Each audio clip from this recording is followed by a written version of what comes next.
Hello and welcome back to Canvas and Pixels. In this video, we'll be taking time to explain things about outline color, fill color, transparency, shadows, effects available in Adobe InDesign, and color swatches.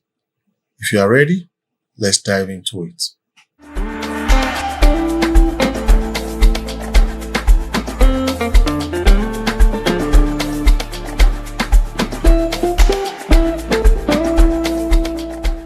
Welcome back. If this is your first time on this channel, do not forget to refer back to the previous videos on the top right of the screen or refer to the description below. Let's continue. So in Adobe InDesign, you could do amazing things with, your colors, your outline colors. And to demonstrate this, permit me to start with this. I'll just zoom in. I'm pressing down my Control and space bar or Command and space bar on Mac. So the first question is, how do we apply color to, say, an object like this box now? How did I apply the color to it? I just select on it. I have multiple ones in this case. Maybe let's just focus on one. I'll click on it and then either come here or come here. It's the same thing. Now, the one at the top is a fill color. The second one is your stroke color. Your stroke is your outline color. It's the same thing with what you have on your property bar. You have fill color, you have outline color or stroke color. To add a color, to apply a color, you simply click on this small arrow, and then you have these swatches, come all the way down. You could see all that colors have added. And then you can select anyone that works for you. Now, permit me to also just explain to you that the first one is like saying you don't want any color. The second one is registration. Now, registration is only for cutting marks and not to be applied on anywhere on your page because it will stress out your printer. Paper is color white, and then this is black. Instead of registration, I'd rather you say black. And how do you apply any of the color? You just click on it. Once you click on it, it will be applied to your selected text or selected objects.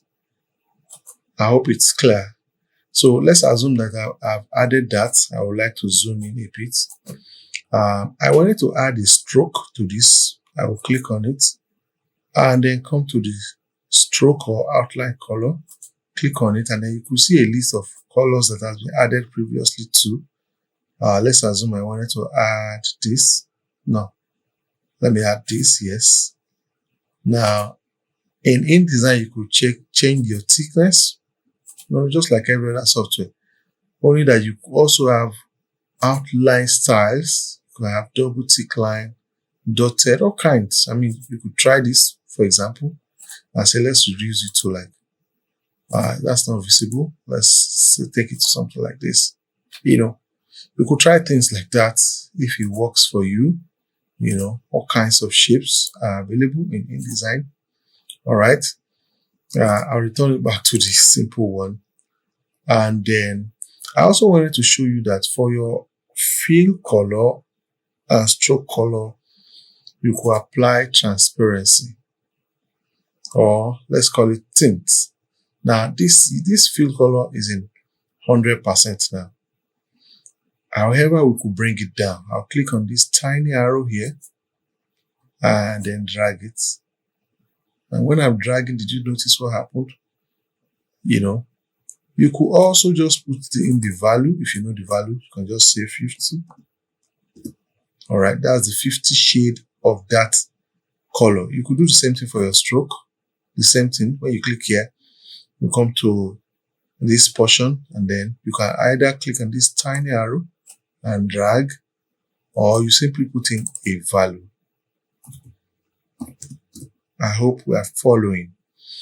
Now, I wanted to introduce us to the fact that Adobe InDesign could do some form of shadow and effect too. And for you to apply your shadow, let me just try and do that on this second one. you simply click on this. And now you can see that the drop shadow is there, although it was too much. There are about 2 ways to work on this shadow. And I want shadow options. To get shadow options, hold down your alternate key and then click on this drop shadow.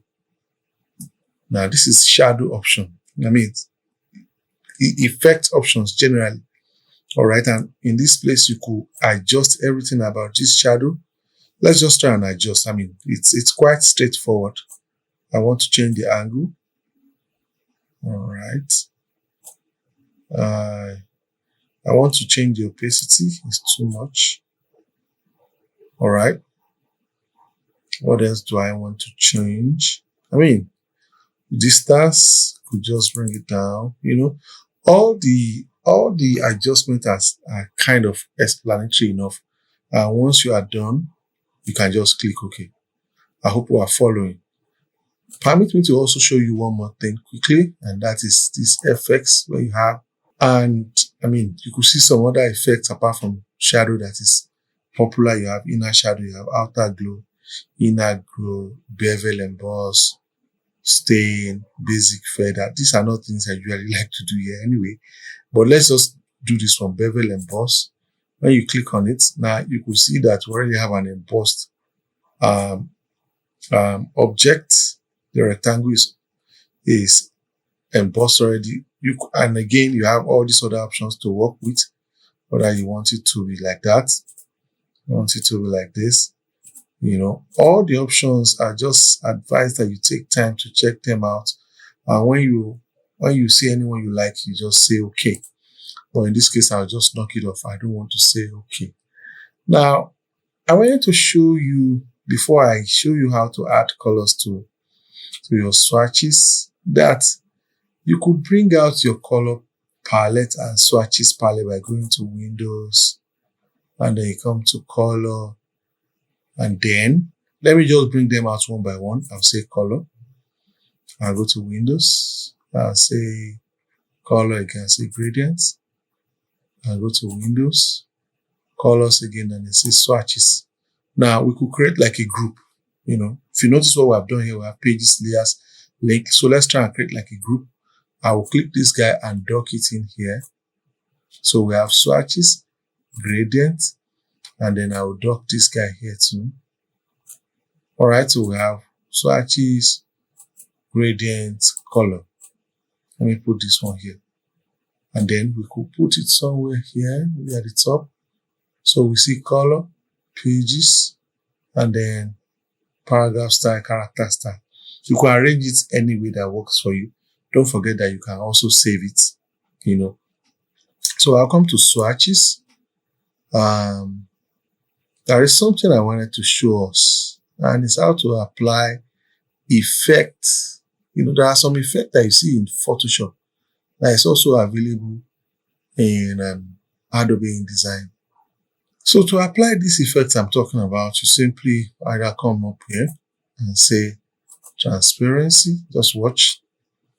I'm sure you'll be familiar with this if you have been using Photoshop or Illustrator. And I'll come to mode, something we call blend mode. And of course, you can start changing them. Did you notice that?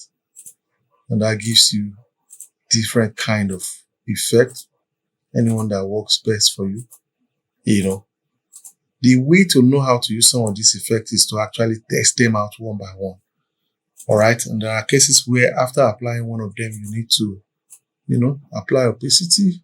So really what you need to do in this case is to spend time with each of these effects and know which one works best for you, which one is applicable at different times for different projects. And when you are done, you simply click OK. But I'll just cancel in this case. Now, I wanted to also mention something that is important about colors and swatches. You know, you can either apply them here or you apply them here. How do we add colors? There are a couple of ways. You can click on this plus sign here, or you come here. Make sure you are not selecting anything. If you select either an object or a text, the color will automatically apply to what you are selecting. So I will Control 0 or Command 0, click outside such that nothing is selected. I just zoomed back and then probably come to my color swatches, and I come to my color swatches and then click somewhere here and say new color swatches. Now, this is where I wanted to make some explanation.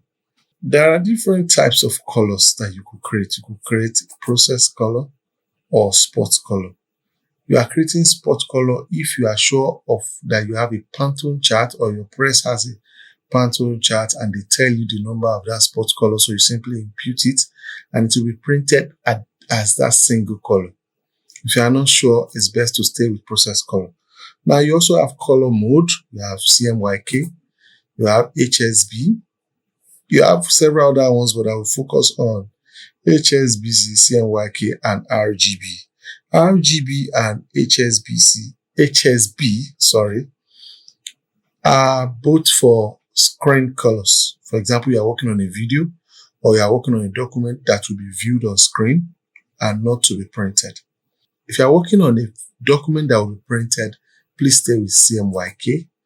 And then you can then now specify the values of the colors if you know the value, or you drag. As you are dragging, you notice that the color is changing here. It's like telling you this is the preview of what you are doing.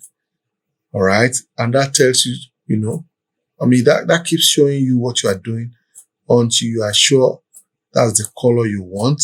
And then, okay, so let me try and create something I want. 100% this, 100% this, that gives me green. No, this and this, and then I just make it a bit dark. All right. Now, the last thing I wanted to mention is about giving names to the colors you have created. You could either check this box. Once you check this box, it picks all these values. All right. Or when you uncheck it, it gives you the opportunity to give it a name. Yeah. And I could give this any name. You could even call it your name. You could say canvas and pixels. Right? And if that is the color I want, I will simply say add, first of all, so that it can be listed here or on your property bar, such that every time you want to use a color, you add it to it. Finally, before I move away from this, is that you can also add it to your CC library. When you add your color to your CC library, it will be available across all your Adobe product files that you have. I hope you're following. So I'll just add this for the sake of the class. Just add and then say done. Now, if I scroll here, you could already see the color name, canvas and pixels. All right. Finally, you could edit it. You click on it and right click on it and say swatches options. I don't know why they call that swatches options. It should actually be edit swatches. All right. So I noticed that this was 39. I like absolute value. I'll say 40. I can even change the name to what my CMYK values are and then say OK. And again, don't forget to apply. Just click and then apply. All right. Finally, before I let you go, I wanted to mention something very important, that for text, if you click this text frame and you apply a color, watch what happens. It applies the color to the text frame and not the text. So for text, I'll just undo Ctrl Z. For text, what we do is to highlight the text like so, and then select the color of your choice. So if this is my choice, and when I go back to my move tool, that's it. So let me just change it to white. I can change it up here too. Don't forget that for text, you need to highlight. If you don't highlight, then you'll be applying the text to the text frame. I hope you are following. So I was going to end this class, and I remember two important things that I need to talk about, without which this class may not be complete. The first one is this color. And then the second one is gradient, color and gradient. Now, this guy allow you to pick color of your choice. So let me just come to this place. I'll select this, and we could pick any color just by pointing at it. You could also apply same to outline color. Any color you pick, it will be there. I just need to increase the outline color so that you can see that. You can do that for either your fill color or stroke color, just by clicking. The only issue is that this color is not being added to your swatches. Yes, that's the thing. It's not being added. So I will advise that you still pick your colors right from here. You could give it a name the way you want. The last thing I need to speak about is gradients. Yes, gradient. Gradient allow you to add 2 or more colors to a selected object or text. What do I mean? To apply this gradient, I just click on this. Don't forget that your object has to be selected. You could change it to either linear or radial. Maybe let me change to linear this time. You can also change the angle, just specify a particular angle. So let's say 90% and press enter. You can reverse the color. All right, let me keep it back to 0. Now, the next thing is let me bring it out. How do I change these colors? And let me also remove the outline because I don't want the outline. I can just come here and say none. Okay, so we have the gradient. How do I change these colors? I just come here. There are 2 knots, one to the left, one to the right. I don't even know the name is called, whether it's circle or something, or whether it is square or something. I don't know the name it's called.